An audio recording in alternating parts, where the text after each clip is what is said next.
श्री राजीव शुक्ला। धन्यवाद chairman sir. पहले तो वित्त मंत्री जी को बधाई कि मेरे ख्याल से 8वीं बार आपने बजट पेश किया, तो सारे रिकॉर्ड तोड़ दिए उन्होंने, तो इनकी निरंतरता कायम है। मैं इस भाषण को आंकड़ों की बाजीगरी में नहीं फंसाना चाहता। राजीव जी, सब कुछ मेरे माध्यम से। हाँ, अच्छा, बधाई भी आपके माध्यम से है, बधाई भी मेरे माध्यम से। And you can be fully assured कि मेरे यहाँ पर किसी प्रकार का टैक्स डिडक्शन नहीं होगा। I will pass on as it is.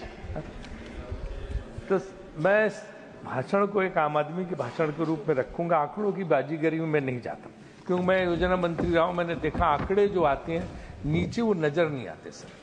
नीचे कुछ और माहौल रहता है, ऊपर आंकड़ों में सब कुछ अच्छा दिखता है, लेकिन आंकड़ों में जो दिया जाता है वो नीचे नहीं दिखा जाता। आज अगर मैं पूछूं आपसे कि नीचे जाके अगर आप कोई सर्वे करो, कौन खुश है? आप देखिए, किसान खुश है कि मजदूर खुश है कि छात्र खुश है कि युवा खुश है कि महिलाएं खुश है कि छोटे व्यापारी खुश हैं कि उद्योगपति खुश हैं कि आप ये देखिए कि मैं तो यहाँ कहूँगा क्या पत्रकार खुश हैं, MSME जो उद्योग लगाते हैं वो क्या खुश हैं? कोई गरीब, चाहे सरकारी कर्मचारी, चाहे शिक्षक, यहाँ तक कि जो सांसद भी बैठे नेता, वो भी अंदर से कोई बहुत खुश नहीं है। अंदर से बाहर तो अंदर से उनकी भी अंदर दर्द फूटता।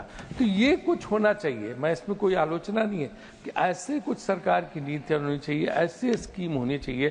कितने 124 जो है स्कीम्स थी योजना आयोग में, और जिसमें 74 जो है वो 30 के करीब फ्लैगशिप स्कीम थी, और 74 स्कीम्स को जो है उसको घटा के 74 पे लाना था। वो उन फ्लैगशिप स्कीम्स में इतना पैसा जाता है, लेकिन नीचे दरअसल वो नहीं पहुंचता। कितनी भी कोशिश की, नीचे नहीं पहुंचता, इसलिए वो खुशहाली नहीं आती है।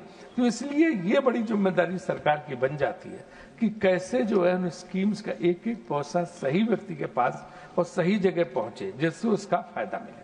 अब युवा कौन दुखी है? बेरोजगारी, 45% बेरोजगारी बढ़ी है। गांव में लोग बैठे हुए हैं। कोरोना के बाद बहुत लोग गांव चले गए थे, तमाम शहरों से नौकरियां छोड़ के, क्योंकि एक भय था। वो कोई लौट के नहीं आए, मुश्किल से 10% लोग लौट के आए होंगे। वहां भाई भाई लड़ रहे हैं, 2 बीघा जमीन है, उसमें दोनों भाइयों में झगड़ा हो रहा। उनको कैसे वापस लाया जाए, ताकि जो मजदूरों की कमी हो गई है उद्योग में, सब जगह, हर जगह, चाहे वो कृषि उद्योग हो, चाहे वो सूरत का हीरा उद्योग हो, चाहे टेक्सटाइल उद्योग, चाहे मुंबई हो, चाहे बेंगलोर का हो, वो जो है सब गांव में बैठे आपस में, बेचारों के बीच में लड़ाई हो रही है। खाने पीने का जो संकट है, जो पहुंच जाता है उससे खाना होता है। उनको कैसे प्रेरित करके उस युवा शक्ति को, क्योंकि हमारा यही तो क्लेम था कि 60 करोड़ युवा शक्ति भारत के पास है, और वो दुनिया में किसी के पास नहीं। सबकी पॉपुलेशन बूढ़ी है। अगर उस युवा शक्ति का हम इस्तेमाल नहीं कर पा रहे, अगर युवा शक्ति जो है बैठी हुई है घर में, तो फिर ये बहुत बड़ी जिम्मेदारी हम सब की बन जाती है कि उनको कैसे वापस काम पे लगाया जाए। तो एक वो बहुत बड़ा चैलेंज है जो हमें देखना पड़ेगा कि जो लोग वहां पे गए, उसके लिए व्यापार बढ़ाना पड़ेगा। जो 30% MSME, जो छोटे छोटे उद्योग बंद हो गए, उनको कैसे रिवाइव किया जाए। उनको महंगी बिजली दर की वजह से, महंगी मजदूरी की वजह से, और बैंकों से भी सहायता नहीं मिलती, तो उनको कैसे पुनर्जीवित किया जाए ताकि लोगों को रोजगार मिल सके और रोज लोग वहां पे जाए। अब आपने देखा होगा कि इसमें बहुत बड़ा निर्मला जी जो ये GST का है। हम ठीक है, आप प्रयास कर रहे हैं, सारे जितने वित्त मंत्री हैं, सबके काउंसिल है, सब कोशिश करते हैं और कैसे, लेकिन सिर्फ टारगेट होता कि रेवेन्यू बढ़ाओ, पैसा, मतलब ये लक्ष्य हो गया है। सफलता इसको मानी जाती कि इस बार हमने इतने पैसे इकट्ठे कर लिए GST से। कैसे किए, जरा इसको भी तो देखो। कैसे व्यापारी परेशान है, कैसे दुकानदार परेशान है, कभी ये दर्द भी देखो। कैसे GST वाले गलत तरीके से उनको धमका के, तंग करके, अगर GST 4 रुपए है तो 40 बता के कैसे ले रहे। क्योंकि इसमें आलोचना की बात नहीं है, कि दोनों पक्ष है, इसलिए प्लीज शांत रहो।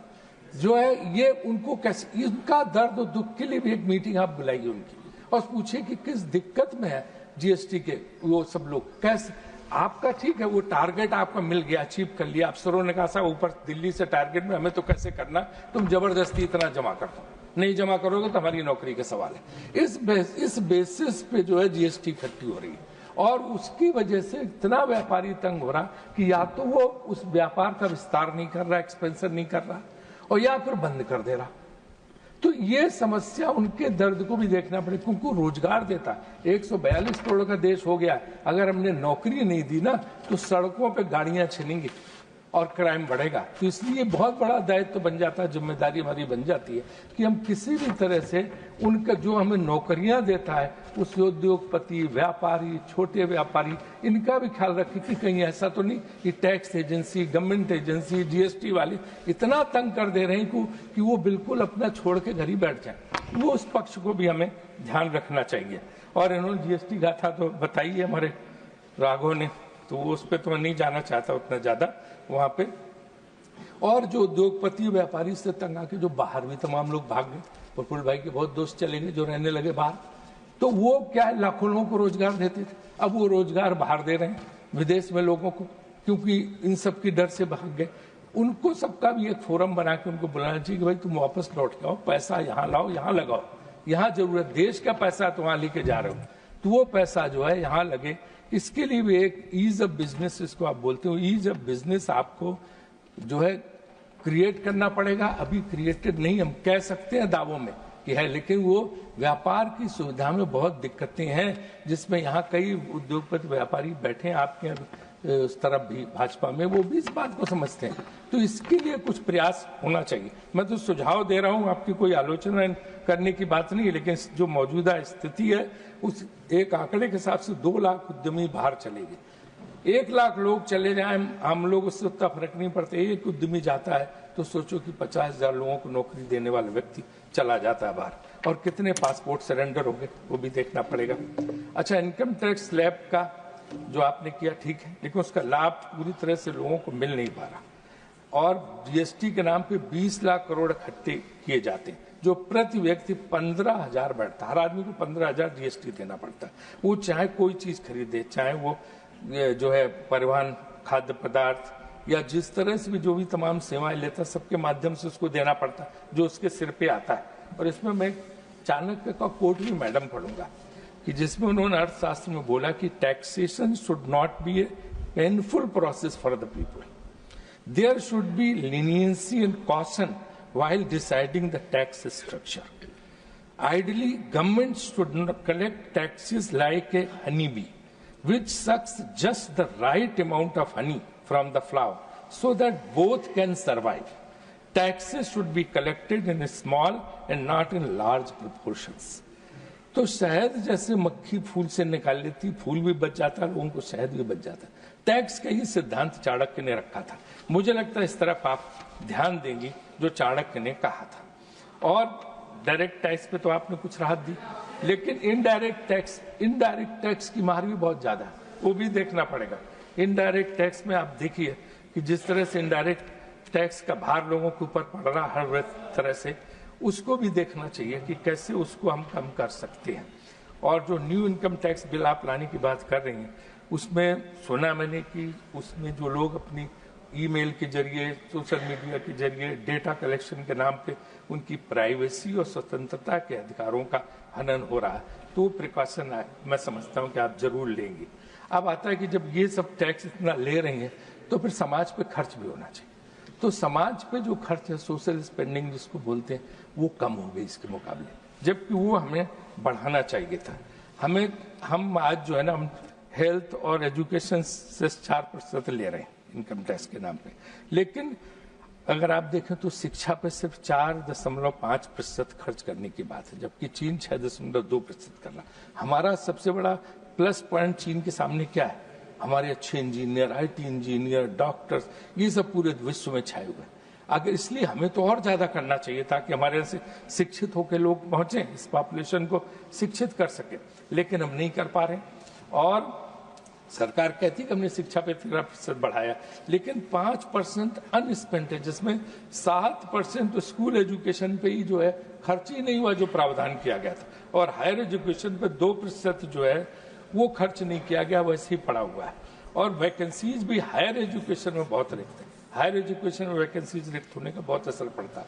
प्राइमरी स्कूलों में टीचर्स मिलना मुश्किल है, फैकल्टी आप कैसे जनरेट करोगे, इसकी तरफ भी ध्यान देना चाहिए। अब हेल्थ की बात आती है, हेल्थ पे हमारी स्वास्थ्य नीति में कहा गया था कि हम 2.5% खर्च करेंगे, लेकिन सिर्फ 2% से कम हम खर्च कर रहे हैं। कोरोना का आपने काल याद होगा, आपको वो समय याद होगा, ऐसा लग रहा था कि करोड़ों रुपए आपके पास रखा है लेकिन आप जान नहीं बचा पा रहे, परेशान लोग घूम रहे थे। कितने लाख रुपए एक सिलेंडर के लिए लोग देने को तैयार थे, एक इंजेक्शन के लिए लाखों देने को तैयार थे, लेकिन इंजेक्शन नहीं थे, स्वास्थ्य सुविधा नहीं थी। कितना बड़ा हाहाकार था। ये भगवान ने दिया था चेतावनी कि भाई हमें सबसे ज्यादा जोर अपने हेल्थ सेक्टर पे देना चाहिए, अपनी स्वास्थ्य सुविधाओं को बढ़ाना चाहिए। उस पर अगर हम 1.95 से खर्च करेंगे, 2% से कम खर्च करेंगे, कैसे होगा?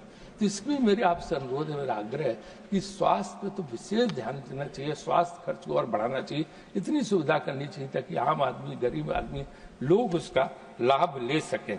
और ये तब है जबकि आपने तमाम सब्सिडी स्लैश कर दी, कम कर दी, फूड सब्सिडी कम हो गई, फर्टिलाइजर सब्सिडी कम हो गई, रेलवे के सारे कंसेशंस वापस ले लिए हैं आपने।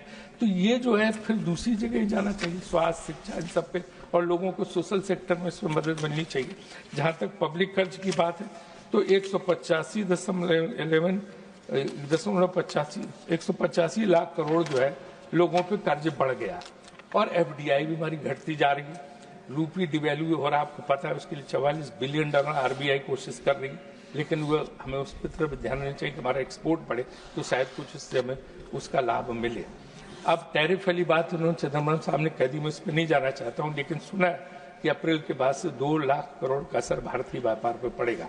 अगर वो पड़ेगा तो उसके बचाव के रास्ते में देखने चाहिए, क्योंकि बहुत बड़ा झटका हमारे व्यापारी और उद्योगपतियों को लगेगा, जिसका पूरे देश की अर्थव्यवस्था पे फर्क पड़ेगा। अब एक जुडिशरी का पॉइंट हर बार उठा है, जुडिशरी में भी जो है इंफ्रास्ट्रक्चर की बहुत कमी है, खासतौर से लोअर जुडिशरी बहुत बुरी हाल है, हाई कोर्ट्स की बहुत बुरी स्थिति। एक ही बात कही जाती है कि पद बहुत खाली पड़े, ठीक है, पद खाली पड़े उनको तो भरना अलग बात, इसके अलावा इंफ्रास्ट्रक्चर नीति क्रिएट करो। तो मेरी आपसे मांग होगी चेयरमैन के माध्यम से, एक बार बिल आया था, हमारी सरकार भी लाई थी, उसके बाद आपकी सरकार भी लाई थी, लेकिन उसको सुप्रीम कोर्ट ने बाद में टर्न डाउन कर दिया। तो आप जुडिशरी का, जुडिशियल रिफॉर्म्स का पूरा बिल तैयार करके, उसमें सब रिफॉर्म्स की भी जरूरत है, जिसमें national judicial appointment and accountability bill, accountability, जवाबदेही भी उसमें फिक्स करके एक पूरा होना चाहिए, क्योंकि जज जुडिशरी जो है उस सब चीज में रिफॉर्म कर रही है, हॉकी में रिफॉर्म, क्रिकेट में रिफॉर्म, मेडिकल काउंसिल में रिफॉर्म, हम पे रिफॉर्म, आप पे रिफॉर्म, राजनीति में रिफॉर्म, नेता का कुछ हो जाए तो उसके ऊपर टूट पड़ते हैं, खुद क्यों नहीं कोई रिफॉर्म्स करते हैं? उन्हें भी रिफॉर्म्स करने चाहिए। अगर वो नहीं करते हैं तो जुडिशरी के लिए हमें रिफॉर्म्स करने की कोशिश करनी चाहिए। उसके लिए आप पूरा बजट का प्रावधान करिए ताकि अच्छी तरह से लागू हो सके, उतनी कोर्ट्स हो, उतने सारी जो है सुविधाएं हों, ये भी बहुत जरूरी है। और आखिरी में मैं कहूँगा कि राज्यों के साथ जो राज्यों की शिकायत है कि उनको उनका शेयर नहीं मिल पा रहा, फाइनेंस कमीशन की जो वो है लेजिस्लेटिव रिकमेंडेशन, उससे हर साल शेयर घटता जा रहा है। तो प्लीज देखिए, ऐसी स्टेट जहां उतना रेवेन्यू नहीं जनरेट होता है, उन स्टेट्स में कैसे लोग हैं खर्च चलाएंगे सरकारें, इस पे जरा आपको ध्यान देने की जरूरत है। और मैं तो यही कहूंगा कि भाई पूरी अर्थव्यवस्था सबको देखती, आम लोगों, व्यक्ति, गरीब सबका ध्यान रखा जाए। वरना तो कहा ही है दुष्यंत कुमार ने कि कहाँ तो तय था चरागा हर एक घर के लिए, और कहाँ चराग महसर नहीं शहर के लिए, न हो कमीज तो पाँव से पेट ढक लेंगे, ये लोग कितने मुयस्सर है सफर के लिए। गरीब आदमी तो फिर भी कुछ नहीं मिलेगा, तो भी अगर कुछ नहीं तो पाँव सुकोड़ के रह जाएगा, एक रोटी खा लेगा, लेकिन उसके दुख दर्द की हमें चिंता करनी चाहिए। यही मैं कह के अपनी बात समाप्त करता हूँ।